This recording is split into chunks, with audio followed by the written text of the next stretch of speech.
नमस्कार मित्रों, आपके अपने YouTube चैनल मेरे मन की बात के इस अंक में आपका स्वागत है। मैं हूं महेंद्र सुंदरियाल। चुनाव हो गए, एग्ज़िट पोल हो गए, एग्ज़िट पोल का हंगामा भी हो गया, चुनाव के परिणाम भी आ गए, गवर्नमेंट की फॉर्मेशन भी हो गई, मतलब एनडीए की सपोर्ट वगैरह के जो फॉर्मेलिटीज़ थी वो भी पूरी हो गई, कैबिनेट भी फॉर्म हो गई, कैबिनेट मिनिस्टर्स को जो है उनके पोर्टफोलियोज भी मिल गए। तो ये चुनाव का तो कम से कम अब सारा प्रकरण समाप्त हो गया।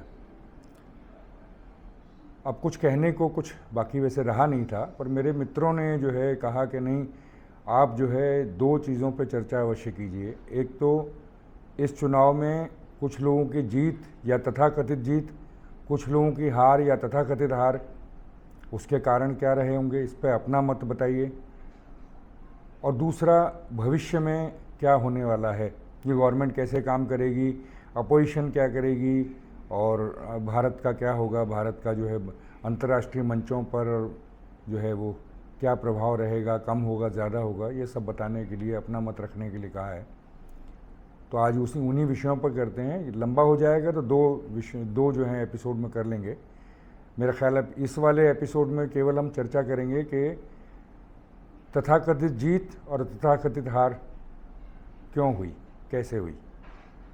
लेकिन उस चर्चा से पहले कुछ सवाल हैं जो समझ में नहीं आ रहे कि कौन उसका जवाब देगा। ईवीएम ठीक हो गई, कोई शंका उस पर, बड़ा शोर मचा था कि ईवीएम की हैकिंग होती है, ईवीएम की हैकिंग से सब कुछ होता है। तो क्या हुआ, अब ठीक है, ईवीएम ठीक पाई गई। दूसरा, जो हर रोज़ एक जो है वो नारा सुनाई देता था, लोकतंत्र खतरे में है, कोई घोटाले में अरेस्ट हो तो लोकतंत्र खतरे में है, गवर्नमेंट कोई पॉलिसी डिक्लेयर करे तो लोकतंत्र खतरे में है, वो गवर्नमेंट कुछ करे तो लोकतंत्र खतरे में है, किसी गांव में किसी की बछिया जो है वो घर से खो गई तो भी लोकतंत्र खतरे में आ जाता था। तो अब लोकतंत्र बचा हुआ है या अभी भी खतरे में ही है, इसका जवाब चाहिए। और तीसरा, क्या मोदी अब भी तानाशाह हैं। वो बड़ा शोर मचा था कि मोदी तानाशाह कर रहे हैं, संविधान ख़त्म करने की तरफ जा रहे हैं, ये कर रहे हैं, वो कर रहे हैं। तो अब क्या मोदी तानाशाह हैं या नहीं हैं। तो इन तीन प्रश्नों के जवाब चाहिए थे, लेकिन पता है कि जिन्होंने ये प्रश्न खड़े किए हैं, जिनके द्वारा ये मुद्दे जो हैं उठाए गए हैं, वो तो करेंगे नहीं। तो देखते हैं क्या है।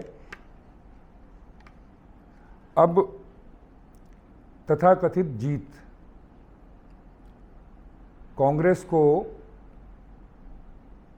2004 में मिले थे 145 सीटें, 2009 में 206 सीटें, फिर 44, फिर 52 और इस बार 99। मोदी के राष्ट्रीय परिदृश्य में आने के बाद, यानी कि मोदी जी जब प्रधानमंत्री का चुनाव लड़ रहे थे तब से लेके अब तक 3 चुनाव हुए हैं। तीनों चुनाव में कांग्रेस की जो है मिली हैं सीटें 44, 52 और अब 99। लेकिन जीत, इस बार जीत क्लेम की जा रही है।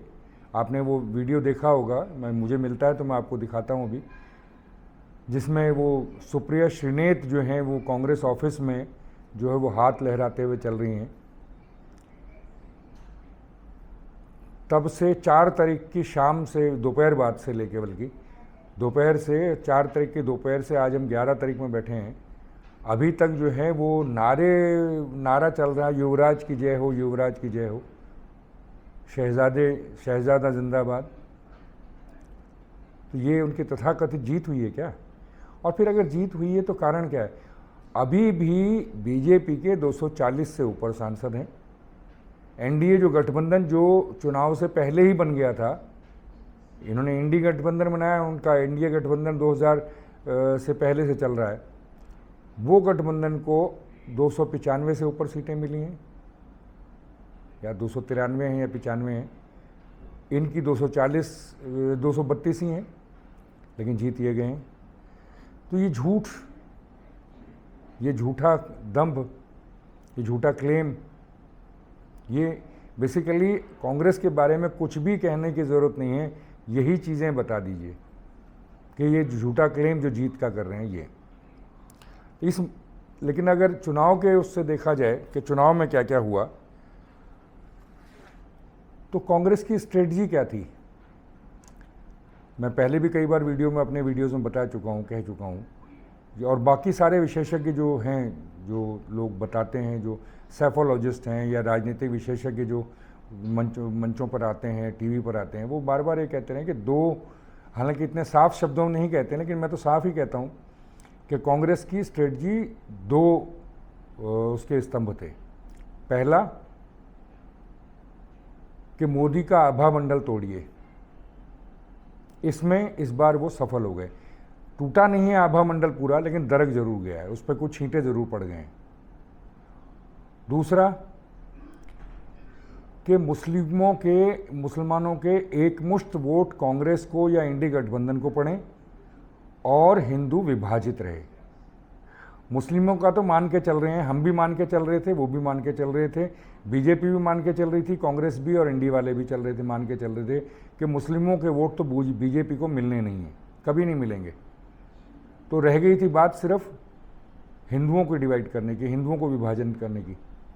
उसमें ये फिर जो है सक्सेसफुल हो गए, सफल रहे उसमें, क्योंकि वो जाति कार्ड जो खेला गया ना, ओबीसी का जो कहा गया था, ओबीसी शोर मचाया था, जाति जनगणना करेंगे, जिसकी जिम्मेदारी क्या, जिसकी जितनी भागीदारी, जिसकी जाए, ऐसे कुछ वो नारा वो लगाया गया था। वो सारा सिर्फ इसलिए था कि हिंदू डिवाइड हो जाएं। और मैं मान के चल रहा हूँ कि सब जगह नहीं तो कम से कम उत्तर प्रदेश में ये डिवाइड हुआ है। अब झूठ तीसरा जो इसके लिए, इन दोनों के लिए, मोदी के आभा मंडल को तोड़ने के लिए और हिंदू मतों को विभाजित करने के लिए झूठ का सहारा लिया गया लगातार। राहुल गांधी ने जब भी भाषण के लिए मुंह खोला तो कोई नया झूठ गढ़ दिया।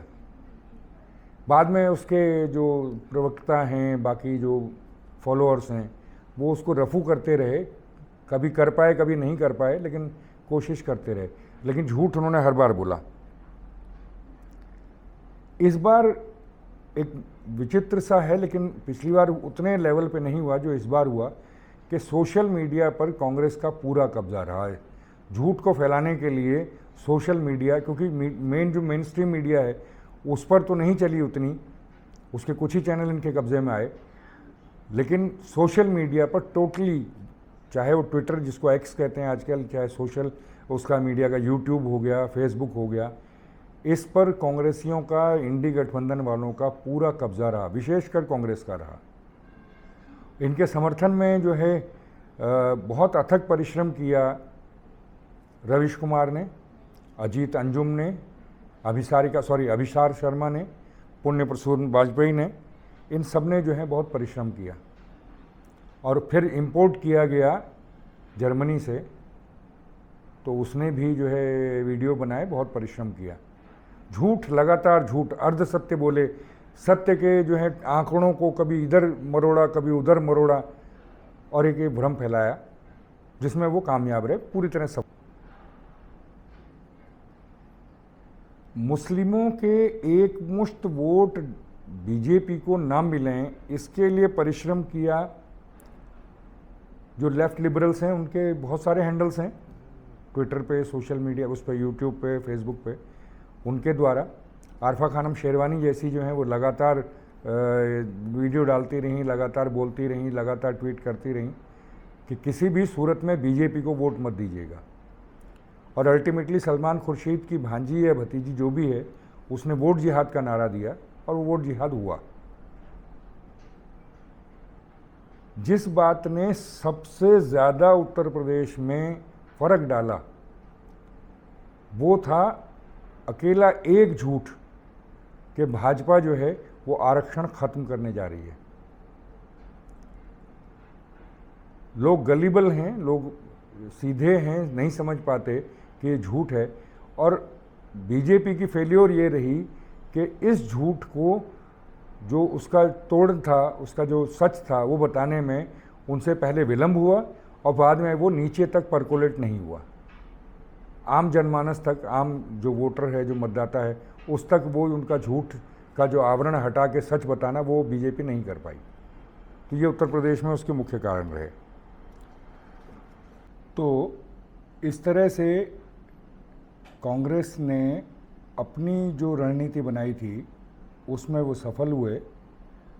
भारतीय जनता पार्टी की जो है 60 सीटें कम कर दी, जो एक्सपेक्टेड थी कि 300 तो जाएंगे, पिछली बार 303 थी, तो 300 तो जाएंगे, 240 पर रोक लिया। इसी में उसकी जीत है। लेकिन ये सब नहीं होता, कांग्रेस की रणनीति सफल नहीं होती यदि भारतीय जनता पार्टी और स्वयं मोदी इसमें जो है उनका सहयोग ना करते। कांग्रेस की रणनीति की सफलता जो है वो भारतीय जनता पार्टी की वजह से भी हुई है, खुद मोदी जी की वजह से हुई है। तो इस पर चर्चा अगले अंक में करेंगे। तब तक नमस्कार।